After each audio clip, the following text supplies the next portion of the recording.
عليكم ورحمة الله وبركاته. أنا أحمد سعيد يوسف عاقل أحمد سعيد يوسف waxaan ka guddoomnay sheekh xasan qalabka uu noo keenay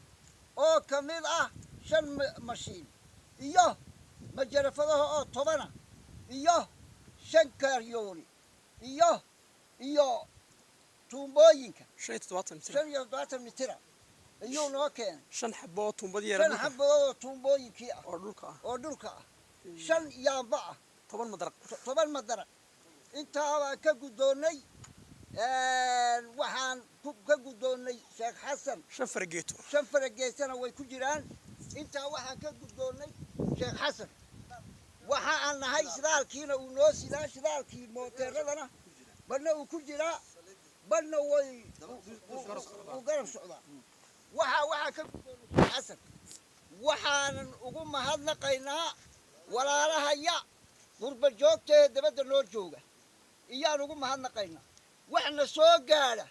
maanta kow ah oo holla soo gaadha maanta annaga noo kow ah maanta waxaan ugu mahadnaqaynaa walaalahaya intaa lagu soo caawiyey 100% inay noo soo biiriyaan baan ugu mahadnaqaynaa maanta waxaan ka guddoonana maanta noogu horraysa annaguna horay baan u wadaynaa intii itaalka ya ah 5 caaqil baa imika lanagu wareejay annaguna 15 nin baan u wareejinaynaa waana ku dul joogaynaa 15 beeroodna waa lagu eegayaa dadka mas-uuliyadii annagaa isa saaray mas-uulka kalena intaa baan saaraynaa innigana waxaan leenahay intaa iyo in ka badan ilaahay hayna siiyo na soo caawiyaadii ugu horreeya maantaan hellay